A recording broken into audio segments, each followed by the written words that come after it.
Welcome to the Cabral Concept, where board-certified naturopath and integrative health practitioner Dr. Stephen Cabral shares how he was diagnosed at the age of 17 with a life-altering illness and given no hope for recovery. It was only after studying and traveling all over the world did he discover how to combine ancient Ayurvedic healing practices with state-of-the-art naturopathic and functional medicine to fully rebalance the body and re-energize it with life. It's time to discover how to get well, lose weight, and finally feel alive again. And now, here's your host, Dr. Stephen Cabral.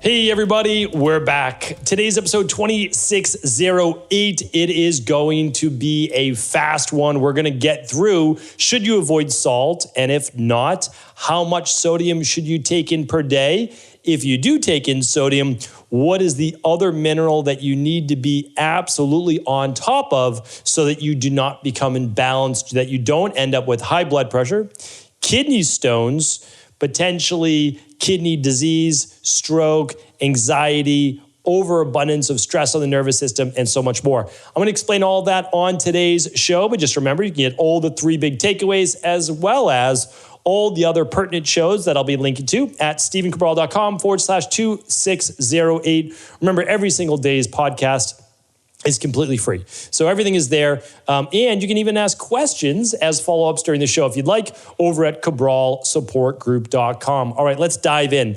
Every single day, there is a certain amount of a specific mineral and vitamin that the body requires. Now, it's based on, typically we base these on a 2,000 calorie diet, but you can pretty much take it in. If you're an adult and you weigh somewhere around 110, 120 pounds, all the way up to like 220 pounds, that's gonna be the right amount for you.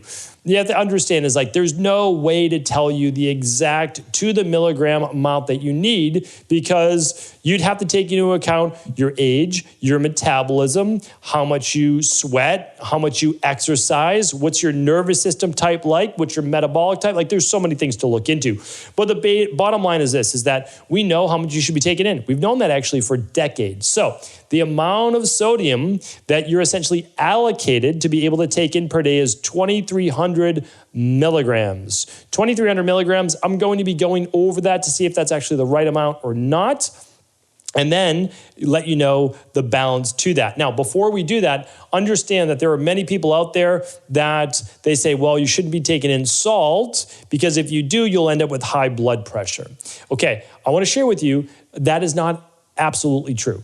It is, now for all the people who say salt has nothing to do with high blood pressure, that would also be incorrect. What you want to look at is something called bioindividuality. There is actually a genetic marker that makes people more susceptible that when they take in sodium, they get a little bit more swollen, a little bit more puffy, they retain a little bit more water, they're more sensitive to sodium. There is actually a gene for that. Now, regardless of whether you have the gene or not, it doesn't mean that you're going to end up with kidney stones or high blood pressure, etc.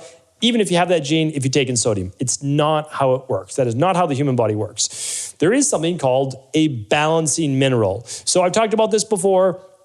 Calcium has magnesium as a balancing mineral. Magnesium has calcium as a balancing mineral, right? Zinc has copper as a balancing mineral. Copper has zinc. Well, sodium and potassium are partners. They're essentially, they work together, so they're agonists, but they're also antagonists. Meaning if you take more of one, it decreases the other. And it also throws off the systems of the body when you take in one out of balance with the other. And let me give you potassium's intake for the day. It's 4,700 milligrams. That means it's in a 2-to-1 ratio. Now, I'm going to give you why we do 2.5 to 1 in natural health and naturopathy, but we'll talk about that in just a moment. But 4,700 milligrams a day of potassium, 2,300 of sodium. Here is the issue. There's a lot of people that are more prone to high blood pressure, edema, water retention, kidney stones, kidney damage in general, cardiovascular issues, heart murmurs, and much more. Why would that be? Well, doctors will tell you to be on a low sodium diet. It's not that they're incorrect. It's just that you wouldn't have to be on a low sodium diet if you increased your potassium. Because the modern world and processed food is loaded with sodium, but not potassium. Where do you get potassium from? Fruits and vegetables, right? You get some in other things as well, and I can share those with you. I'll give you a whole podcast on high potassium foods that you can check out, but fruits and vegetables. How many fruits and vegetables are there in the average American's diet? I've done this on the show. 1 serving or less per day. What about in children's diet? 2 servings or less per day. Why is children's servings more than adults? Because at school, they count ketchup and French fries as vegetables. If you didn't count those, then it would be back down to adults, which is 1 or less.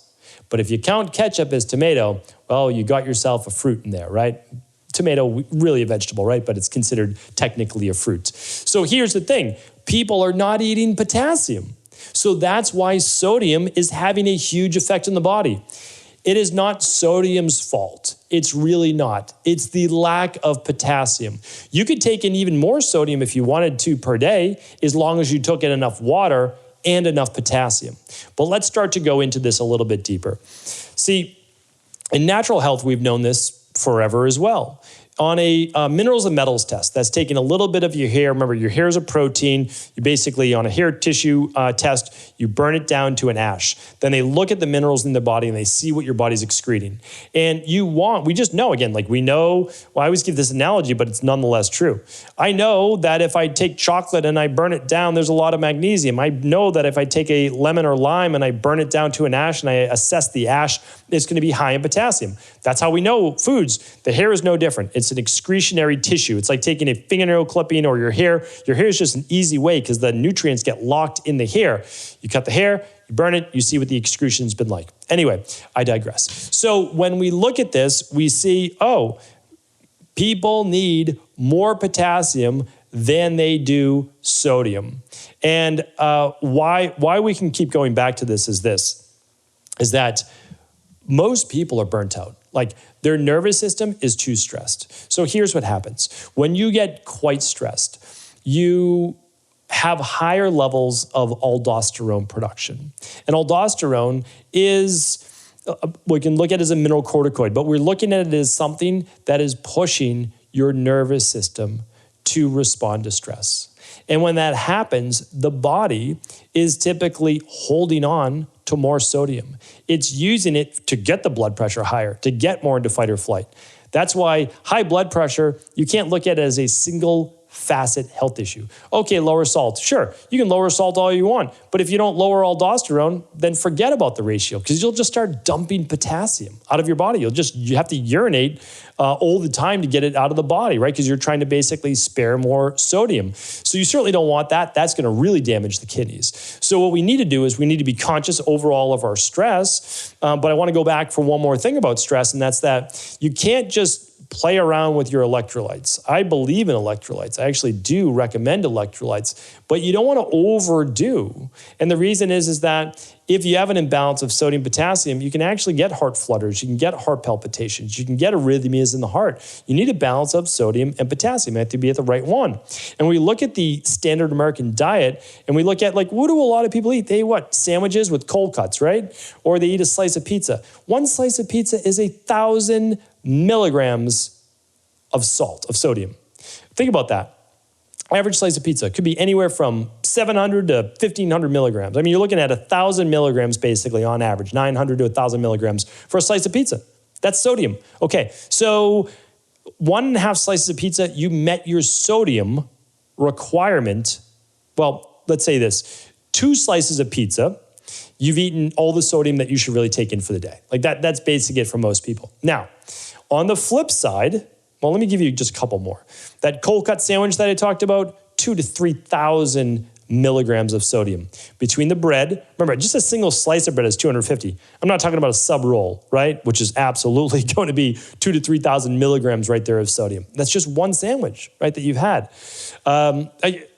Condiments, pickles, like all these different things with high in sodium. So you can look at that, right? Also, though, electrolyte drinks. Keep in mind, if you're already on a high sodium diet, do you need to be taking in more sodium? I don't know, right? I don't know about that. That's why when I recommend electrolyte-based drinks, I'm typically recommending sea salt, right, with a squeeze of lime, more natural version. Sea salt is a little bit different than table salt. When I say a little, I mean a lot. It's 84, right? So it's salt, it's sodium chloride, plus another 83 trace minerals, right? So it's 84 trace minerals. And when I look at table salt, I'm looking at one mineral called sodium chloride. And it's been bleached, and it's mixed with aluminum often, and it's mixed with iodine. I don't really have an issue with the iodine, just depending if we're taking the right amount. But it's nothing like a natural version of salt. Your body doesn't process it the same way. Where are the missing trace minerals?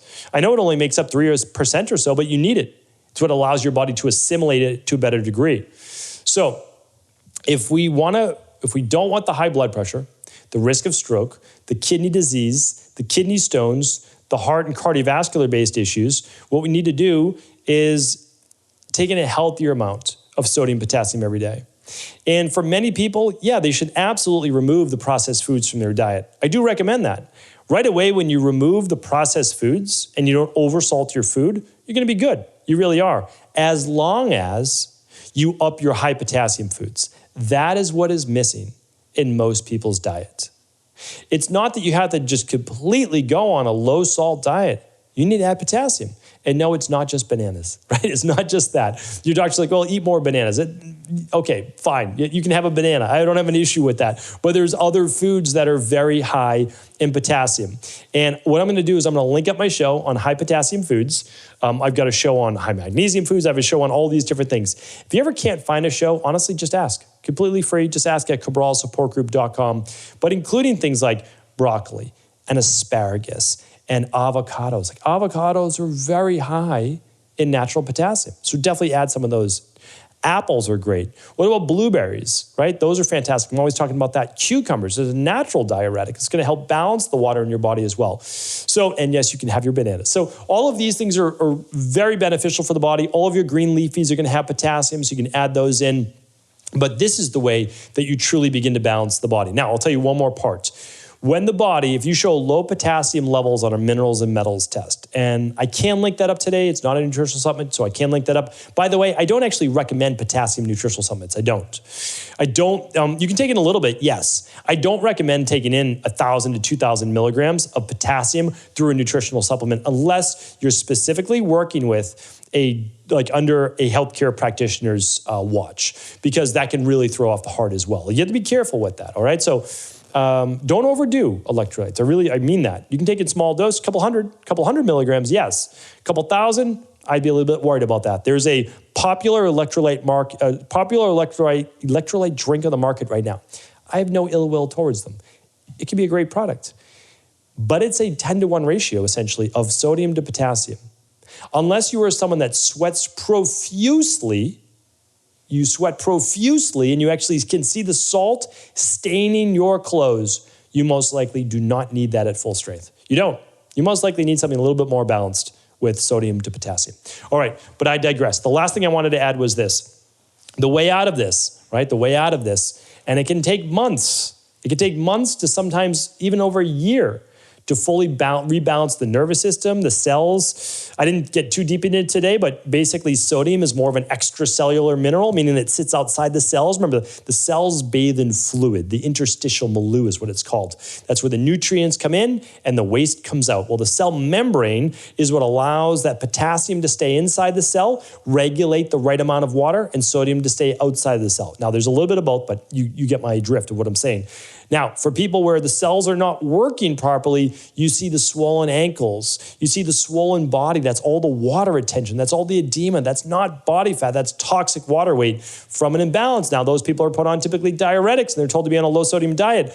Which I don't necessarily disagree with that, but really what they need is they should be on a high potassium diet. That's what they really need. And that high potassium diet is going to need to be more like a 4-to-1 of potassium to sodium. So not a 2-to-1, but more like a 4-to-1. It's going to have to be like that for some time. So they're going to need to be on a higher fruits and vegetables based diet to actually get those sodium levels down. And that's why this can be highly beneficial for individuals. So for them, maybe they're taking in 1,000, 1,200 milligrams a day of sodium, half of what they would normally get. Well, not normally, but what kind of got them to this point, but then they take in 4,000 to 5,000 like a 1,200 to 4,700 would be about the right number. So 1,200 milligrams or so of sodium to 4,700 milligrams or so of potassium would work just fine. Again, I can't give you medical advice, medical diagnosis, medical treatment plans, or medical cures, but I would look into this because it works. It's based on science, but even more important, like throw out the science sometimes. Like let's take it easy on all the research studies where you can find anything you want, literally. Let's go back to human physiology. Let's go back to foundational principles.